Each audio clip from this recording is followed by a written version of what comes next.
Welcome back. It's a delight to say welcome once again to Rod Martin, the chairman of the board of our Institute for the American Future. We're tremendously appreciative of his service in that role as the Institute makes this program possible. We're going to talk a little bit about the implications of the Iran situation, a topic on which he has been speaking forcefully, specifically as it relates to China, in a moment. But before we do, Rod, you're a businessman, you're an entrepreneur, you are a pundit, you have a wonderful sort of platform you call the Rod Martin Report at rodmartin.org. And one of the things you've been addressing now, and we've been wanting to visit with you about, is the war that is now underway. And it's not the Iran war. It's the war with neighboring Pakistan and its neighbor, Afghanistan. And these are two, Sharia supremacist countries. One of them has nuclear weapons. And I guess the thing that's really scary is the other one, run by the Taliban, might have its hands on them as well soon. What are your thoughts, sir? This is one of the bigger stories that no one's paying attention to. This conflict has been going on for some time. It reached to the level of Pakistani airstrikes on Kabul and Kandahar back in October. There was a negotiated ceasefire mediated by the Turks and Qatar in October. But low-level border fighting has continued throughout. Now we're back to Pakistani airstrikes on Kabul, Kandahar, Bagram, and lots of other places in Afghanistan, actually. So what the heck is going on? And look, there are two different levels of this, but first a little background. Afghanistan literally means land of the Pashtuns. Well, the Pashtuns are kind of evenly divided between Afghanistan and Pakistan. And this was probably a mistake on the part of the British when they drew the Durand line that separates the two. But nevertheless, it is what it is. And the Taliban is an almost entirely Pashtun movement. So about half of Afghanistan is other ethnicities that don't actually really like the Pashtuns. And you could make a case that what we really should have done while we were in Afghanistan was partition the thing between its neighbors, but certainly not the Pashtun part to Pakistan, because Pakistan, unlike Afghanistan, is a real country. There are 200 million people in Pakistan, reasonably advanced, and about 200 nuclear weapons with actual delivery systems that matter. So, how does this all come together? Well, at its lowest level, what the Taliban is seeking to do is get China's attention. They're like the pesky little brother who's constantly nagging you and poking you because any attention is good, negative attention is fine. They're using violence as a negotiation tactic because what hasn't happened since the Americans left is what I think everyone thought would happen. Afghanistan would get rolled into the Belt and Road Initiative. All of this money would flow from Beijing to develop stuff, and that'd be great. But of course, the real game is the Taliban skims off the top of it. Duh. And that hasn't happened because Beijing looks at the Taliban as just a bunch of bandits you can't do business with. So, by going after a key Chinese ally in Pakistan, one they've invested a shocking amount of money to develop, build ports in, build railways, do all these incredible things to give them an outlet to the Arabian Sea that isn't controlled by the U.S. Navy. All of that is at threat when the Taliban is attacking. Now, what's the bigger game? The bigger game Sam Faddis has been warning everybody about for a long time, which is that, did I mention there are a lot of Pashtuns in Pakistan? So the Taliban has just riddled the Pakistani intelligence service, the ISI. They're everywhere.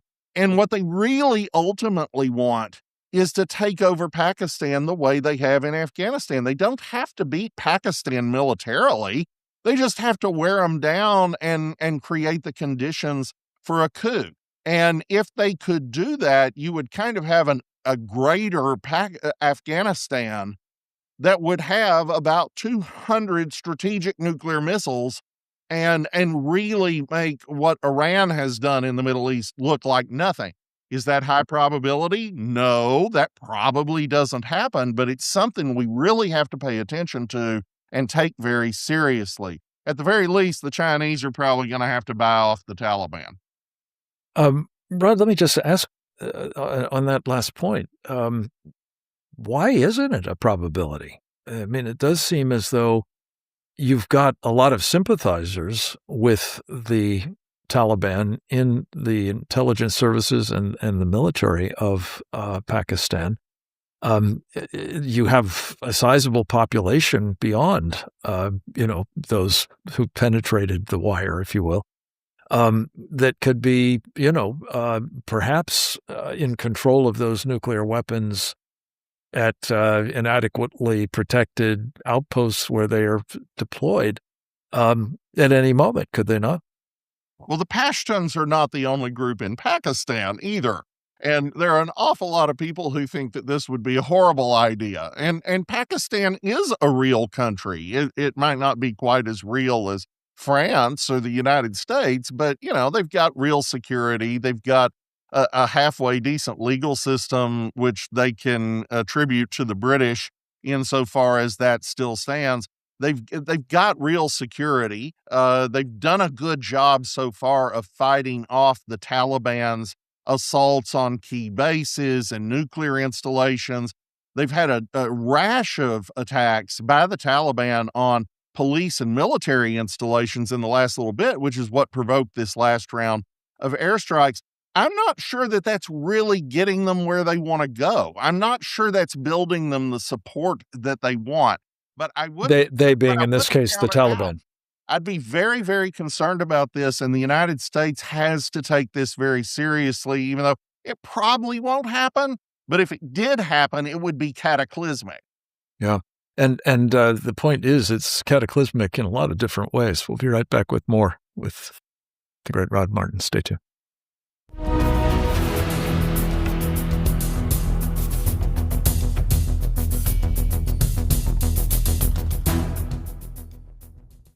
We're back, and so is the great Rod Martin, a member of the PayPal Mafia at its founding, and he has gone on to bigger and better things. We are delighted to be catching up with him. The author, most importantly at the moment, of the Rod Martin Report, which you can subscribe to at rodmartin.org. Rod, I just want to give you a little bit of a context in our audience for our next topic, Iran, the war there, and China. President Trump has offered differing assessments of how the war with Iran is progressing, how close it is to a successful conclusion, and what comes next with respect to that nation's government. One thing seems clear. The Chinese Communist Party has a lot riding on the outcome. It needs access to cheap, sanctions-busting oil imports from Iran. Its air defenses and other weapons have been deployed widely there and have not performed well, with adverse implications for their marketing elsewhere. And the resulting external pressures only exacerbate China's serious domestic, economic, political, and demographic challenges. So, will Chinese dictator Xi Jinping respond to these difficulties by deferring his plans for aggression against Taiwan and other U.S. interests? Or will he accelerate them in the hope of exploiting the current American preoccupation with Iran? Stay tuned. Well, that's a topic for a conversation with Rod Martin. Rod, in fact, we're going to do a webinar of our Committee on the Present Danger China on this very topic and related issues, and I'm delighted you're going to be able to join us. That would be Wednesday morning at 10 a.m. Eastern Time. That would be tomorrow.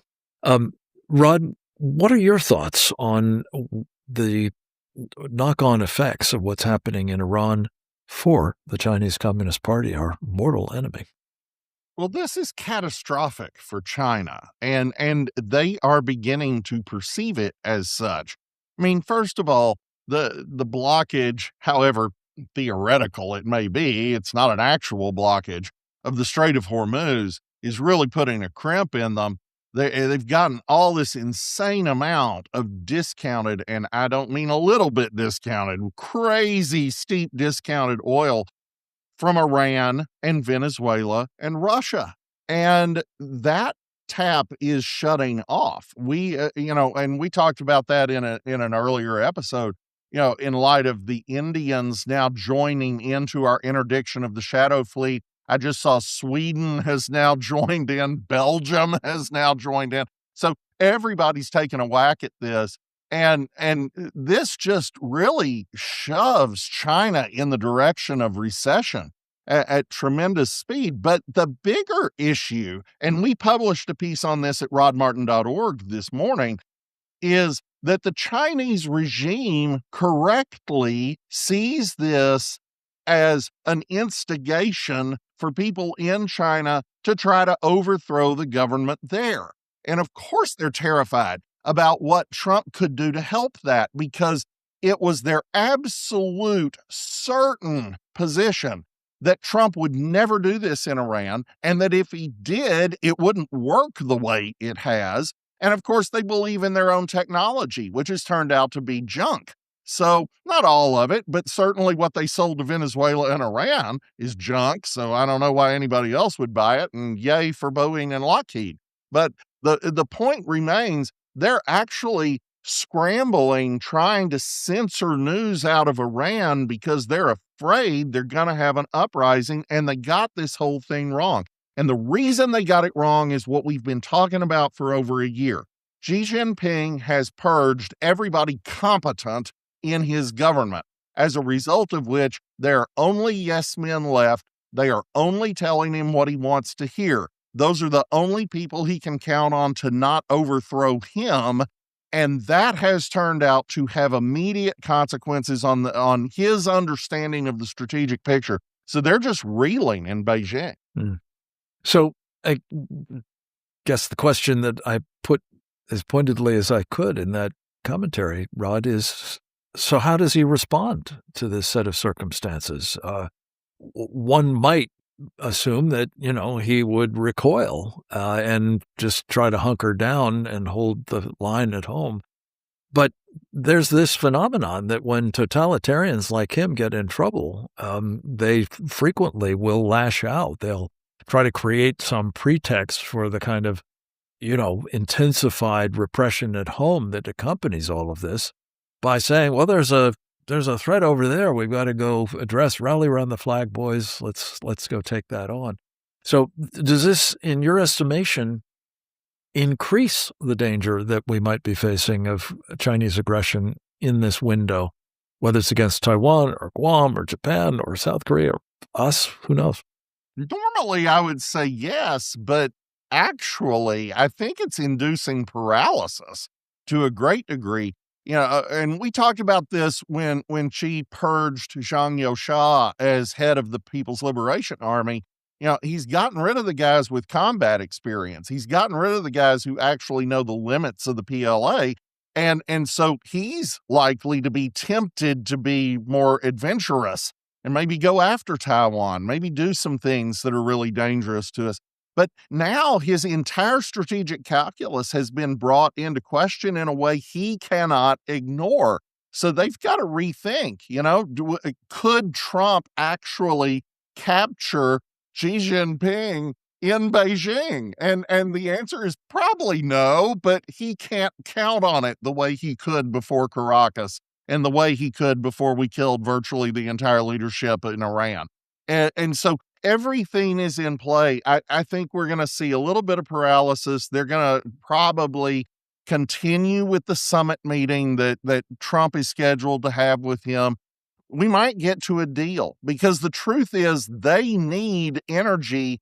They need a lot more than they thought they did, and they need it at a decent price. And Trump can make all that happen in exchange for some relatively face-saving but significant to us concessions that I think China might actually now be ready to at least listen to. Fascinating thoughts on which we will be focused like lasers in the course of the webinar of the Committee on the Present Danger of China, of which Rod Martin is an important member. Check it out, folks. You can register to participate in it at presentdangerchina.org. It will be at 10 o'clock Eastern Time on Wednesday, the 11th of March, and I hope you'll be part of it. It's not to be missed. Thanks for joining us for this program. Come back next time, if you would. Until then, go forth and multiply.